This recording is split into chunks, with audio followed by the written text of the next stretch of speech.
Silakan duduk. Yohanes 3 ayat 16. Tolong tampilkan ayat ini menjadi ayat tema kita. Kita baca sama-sama. Ya, sebetulnya enggak usah buka, sudah hafal semua. Yohanes 3 ayat 16. Dikatakan demikian. 1, 2, 3. Sebentar. Yang semangat sedikit ya. Dari cara Anda mengucapkan ayat itu kelihatan. Gairah akan firman itu kelihatan. 1, 2, 3. Karena begitu besar kasih Allah akan dunia ini, sehingga Ia telah mengaruniakan anaknya yang tunggal, supaya setiap orang yang percaya kepadanya tidak binasa, melainkan beroleh hidup yang kekal.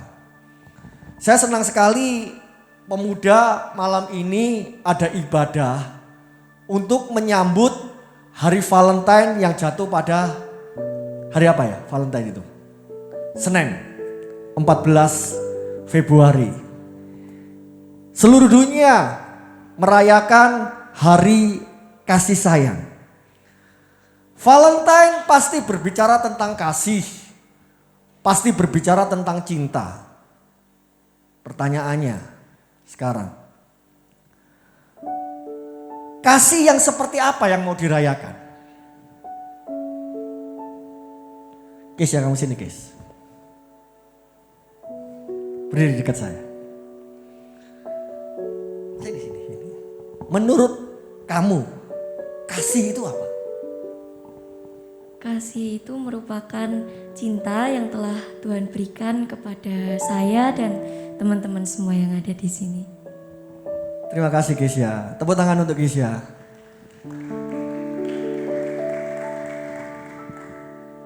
Kesia berbicara tentang kasih Tuhan. Orang dunia mengatakan kasih itu, saya mau buka dalam Kamus Besar Bahasa Indonesia. Arti kasih. Saudara, saya sedikit kaget lihat arti kasih. Adalah perasaan sayang. Terus ada lagi perasaan rindu. Ada lagi pengertiannya mesra, sayang, cinta. Itu arti kasih. Dan salah satu arti dari kasih menurut Kamus Besar Bahasa Indonesia, cinta birahi. Kalau sesuai dengan Kamus Besar Bahasa Indonesia, kasih ini diartikan selalu antara pria dan wanita. Itu kasih yang akan dirayakan pada hari Senin. Saya mau mengajak remaja GPDI Theophilus Blitar. Kalau nanti hari Senin itu merayakan hari kasih sayang seluruh dunia, teman-teman hari ini sudah mengerti apa itu kasih. Apa itu cinta? Kalau teman-teman kalian nggak mengerti, hari Senin itu kita akan merayakan secara duniawi. Maaf ya, saya harus buka fakta ini. Setiap tahun perayaan Valentine Days yang meningkat adalah penjualan kondom. Ngeri teman-teman. Apakah kita mau mengarahkan ke sana? Merayakan hari kasih sayang itu seperti itu. Itu jelas bertentangan dengan dunia, bertentangan dengan Allah. Itu kasih dunia. Coba kalau gak percaya, fakta ini saya dapat dari internet. Teman-teman, walaupun masih remaja saya harus buka fakta ini. Supaya teman-teman harus benar-benar jaga ini hidup kita. Apa kasih itu? Apa cinta itu? Dunia boleh punya definisi tentang kasih. Tetapi kita anak Tuhan juga harus punya definisi kasih sesuai dengan Alkitab. Definisi kasih sesuai standarnya Alkitab. Kalau tidak, kita akan sama dengan kasih yang dimiliki oleh dunia. Joseph sini siap. Sini siap.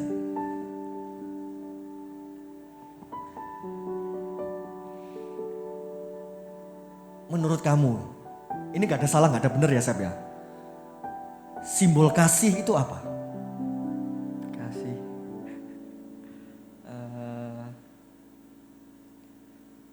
Menurut kamu, enggak apa-apa, bukan benar, bukan salah ini. Menurut kamu simbol kasih itu apa?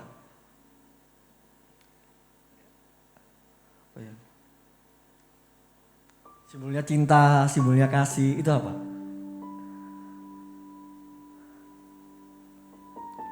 Itu loh. Hati. Ya. Hati. Hati. Terima kasih Yosef. Tepuk tangan untuk Yosef.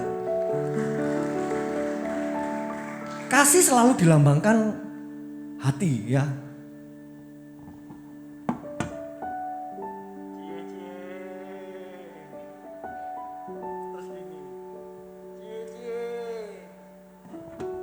Ini tuh bekas ngopil gini loh. Ditiru sama orang Korea gitu ya. Sedikit-sedikit teman-teman jangan terlalu banggalah dengan produk luar, banggalah dengan produk dalam negeri ya. Drakor Korea, wow semua beli boba gitu ya, minumannya boba, wong jenang gratul kok di, iya bener gak? Oh di Indonesia ada boba, ngomongnya boba. Teman-teman cintailah, sayangilah produk dalam negeri, amin.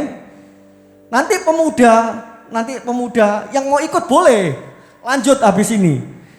Pakai baju daerah, ini pemain musik pakai baju jadul. Sedang menumbuhkan rasa cinta akan pusaka Indonesia. Ya, pakaian jadul. Nanti teman-teman kalau mau ikut boleh, lanjut. Nah, sekarang kita berbicara dulu tentang kasih. Tentang kasih. Dunia itu menganggap kasih itu seperti ya ini simbolnya ya hati. Tahukah teman-teman, saya mau ngajak teman-teman untuk melihat simbol kasih kita. Salib. Tidak ada yang lain. Apa simbol kasih kita? Bisa katakan sama-sama? Apa simbol cinta kita? Salib. Teman-teman harus masukkan itu di dalam hati. Oke, kalau dunia bilang begini, terserah mereka. Tetapi teman-teman harus punya prinsip. Ketika kita berbicara tentang kasih, salib itu simbol kasih yang sempurna. Teman-teman nanti Senin merayakan bersama dengan teman-teman, bersama dengan keluarga. Teman-teman sudah mengerti apa arti kasih. Tema kita ketutup ini love. Ya, cinta, kasih. Yuk kita lihat standar kasih sesuai Alkitab. 1 Korintus 13. 1 Korintus 13 ayat yang keempat.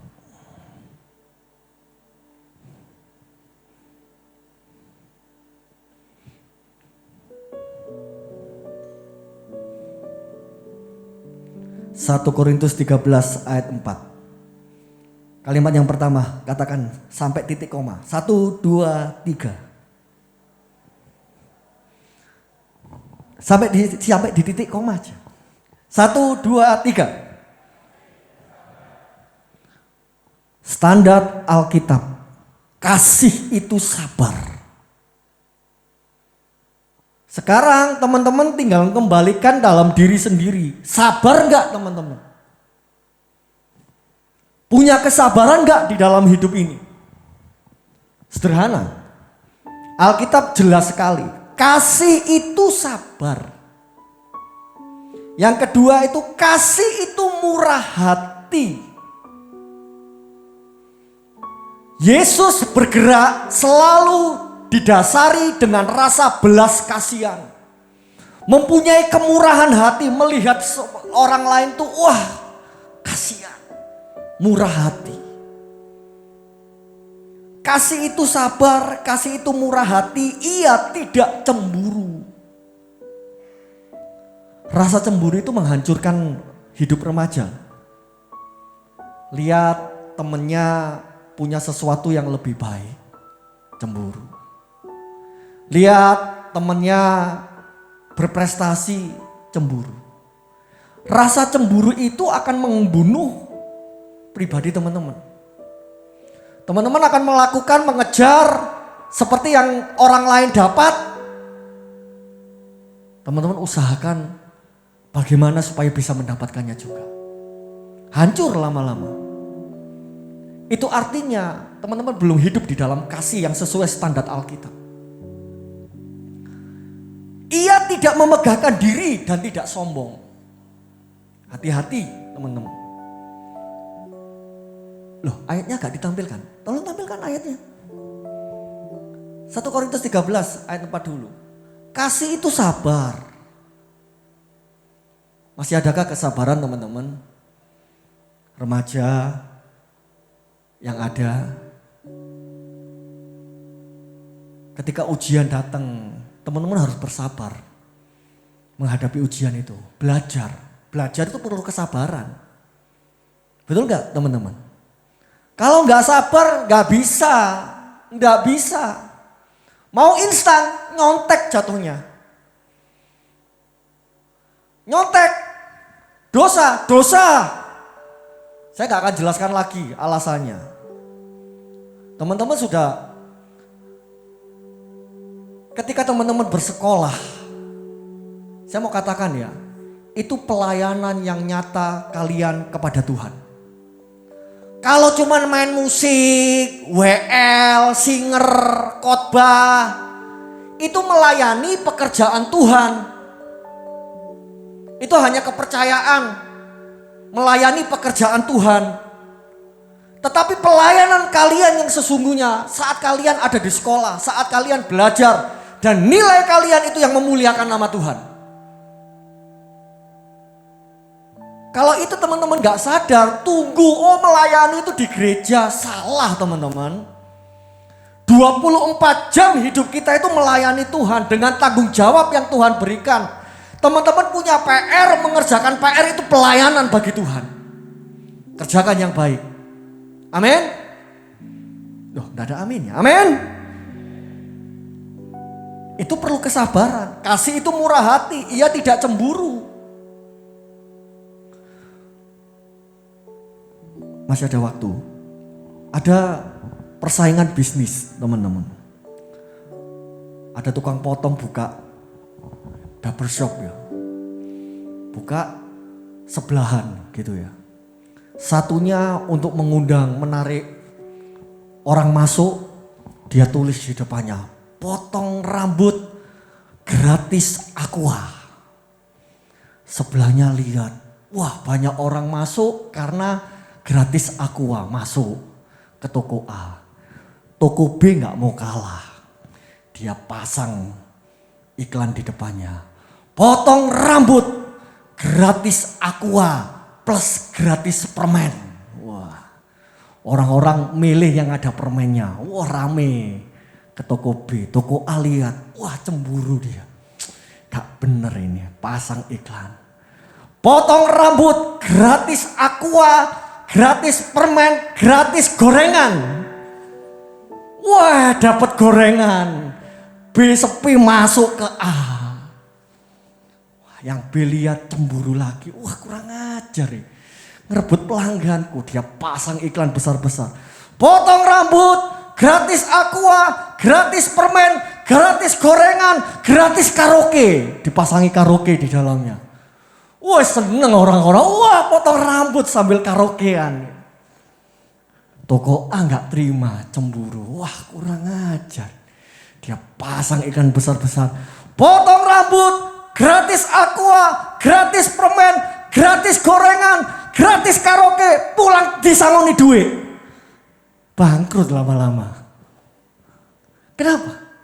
Cemburu. Itu tidak ada kasih. Ayat yang kelima, coba tampilkan ayat kelima. Perhatikan ya remaja, ayat kelima. Ia tidak melakukan yang tidak sopan. Mohon maaf ya, mohon maaf. Tata krama kita di zaman pandemi ini, anak-anak remaja itu sudah semakin berkurang. Maaf saya harus berbicara jujur. Tata krama kita, unggah-ungguh kita ini berkurang sekali. Anak-anak remaja pemuda, sopan terhadap orang tua, sopan terhadap guru berkurang sekali.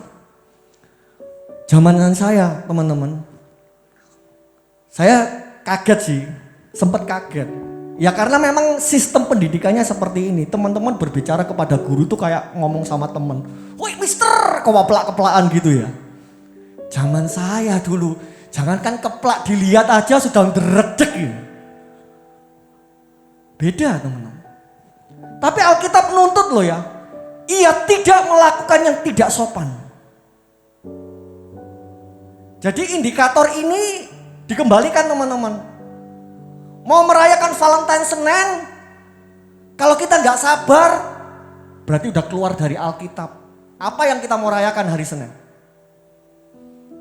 Kumpul sama teman-teman, sikap tidak sopan masih ada di dalam hidup kita. Ada yang pasti bertanya, wah jadi Kristen kok angel gini ya? Saudara, saya mau katakan, kekristenan kita itu nggak murahan. Kekristenan kita itu mahal harganya. Yesus tebus dengan darahnya lalu kita enak-enakan. Oh nggak bisa teman-teman. Hidup kita itu penuh dengan aturan. Dan aturan itu ada di dalam Alkitab. Kalau kita mau belajar tentang kasih ini, ia tidak melakukan yang tidak sopan. Kalau kalian kurang ajar, berarti kalian tidak ada kasih.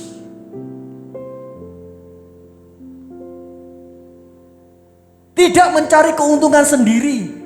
Ia tidak pemarah, tidak menyimpan kesalahan orang lain. Jelas, tidak perlu saya uraikan satu persatu. Ini standar kasih Alkitab loh teman-teman. Yang harus kita miliki sebagai anak Tuhan. Berat, oh iya. Saya dan saudara adalah anak raja. Amin. Aku anak raja, engkau anak siapa? Jawab dong. Siapa? Ya, kita semua anak raja. Kalau namanya anak raja, seluruh hidup kita itu penuh dengan aturan. Coba buka di internet, lihat negara yang memiliki sistem pemerintahan kerajaan. Anak-anaknya gimana? Cara jalan itu diatur teman-teman. Tidak ada jalan gini-gini, tidak ada. Tidak bisa. Petakilan gitu. Ketemu orang, wih! Dadanya aja gini. Semua diatur, cara makan, duduk, tangannya gimana. Semua ada aturannya, anak raja. Mereka mengikuti aturan yang sudah ditetapkan. Fasilitas VVIP mereka dapatkan. Lah kalau teman-teman gak mau jadi anak raja, ya jangan salahkan Tuhan. Fasilitas VVIP kita gak nikmati sebagai anak raja. Privilege dari Tuhan itu luar biasa loh. Salah satunya teman-teman harus belajar tentang kasih ini. Tidak pemarah, tidak menyimpan kesalahan orang lain. Penguasaan diri itu penting teman. Saya yakin teman-teman lebih pintar dari orang tua. Orang tuanya teman-teman mungkin ada yang gak sekolah, mungkin ada yang lulusan SD, mungkin ada yang lulusan SMP. Teman-teman pasti lebih pintar. Tapi teman-teman jangan berlaku tidak sopan terhadap orang tua. Teman-teman di sini ada yang pintar bahasa Inggris, orang tua belum tentu bisa bahasa Inggris. Pintar-pintar semua di sini. Bukan berarti kita bisa menggurui orang tua kita. Perhatikan ya teman-teman, orang tua itu wakil Allah yang ada di dunia. Teman-teman kurang ajar sama orang tua, itu kurang ajar sama Allah. Saya kasih tahu teman-teman dasar Alkitabnya. 10 hukum Tuhan. 4 poin mengatur manusia dengan Tuhan. 6 poin mengatur manusia dengan manusia. Salib. Ya, 4 poin itu kalau kita baca 1 sampai 4 itu mengatur hubungan manusia dengan Tuhan. 5, 6, 7, 8, 9, 10 itu mengatur hubungan manusia dengan manusia. Poin yang kelima, hormati orang tuamu. Di dalam perintah itu ada kata Tuhan di dalamnya. Teman-teman mencari lagi, maju lagi hubungan manusia dengan manusia, nggak ada kata Tuhan. Jangan membunuh, jangan. Coba tampilkan Keluaran 20. Keluaran pasal 20 ayat keberapa ya? 10 perintah Tuhan. Ayat 12, ayat 12. Hormatilah ayah dan ibumu supaya lanjut umurmu di tanah yang diberikan Tuhan Allahmu kepadamu. Perintah ini ada kata Tuhan Allahmu. Ya, supaya lanjut umurmu di tanah perjanjian. Lalu hukum yang mengatur manusia dengan manusia, ayat 13, tampilkan secara cepat. Ada kata Tuhan enggak? Enggak ada. 14. Jangan bersinah. Ada kata Tuhan enggak? Ada. 15. Jangan mencuri. Ada Tuhan? Enggak ada. 16. Jangan mengucapkan saksi dusta. Enggak ada. 17. Jangan mengingini milik orang lain. Enggak ada kata Tuhan. Hanya perintah menghormati orang tua supaya lanjut umurmu di tanah yang telah dijanjikan. Teman-teman, itu artinya ketika teman-teman mau kurang ajar sama orang tua, itu ke teman-teman itu kurang ajar sama Tuhan. Maaf ya, saya harus sampaikan ini supaya benar-benar prinsip Alkitab masuk di dalam hidup. Sejak usia remaja, cintai orang tua, hormati orang tua, berlaku sopan. Teman-teman, kalau tidak sopan, kasih itu gak ada di dalam hidup kita. Kembali ke 1 Korintus 13. Ia tidak bersuka, ayat 6. Ia tidak bersuka cita karena ketidakadilan, tetapi karena kebenaran. Teman-teman harus mencari yang namanya kebenaran. Dan kebenarannya absolut. Yesus Kristus, dialah kebenaran yang absolut. Amin. Amin. Terus kita mau cari kebenaran di mana? Ada yang bisa jawab? Kita bisa tahu di mana kebenaran itu. Oh, Yesus, iya. Terus lalu kita tahu apa yang diajarkan Yesus di mana? Di mana? Alkitab. Itulah kebenaran, teman-teman. Dan Alkitab adalah firman Tuhan. Ayat ke-7. Ia menutup segala sesuatu, percaya segala sesuatu, mengharapkan segala sesuatu, sabar menanggung segala sesuatu. Senin kalian akan merayakan hari kasih sayang. Rayakan dengan dasar firman Tuhan. Kalau itu belum ada di dalam hidup kita, malam ini kita berdoa minta kasih Allah memenuhi hidup kita. Mending saudara gak usah merayakan Valentine dah. Daripada saudara tidak mengerti arti kasih sesuai dengan Alkitab. Tapi saya berharap renungan singkat firman Tuhan malam ini, kita memiliki kasihnya Tuhan. Amin. Coba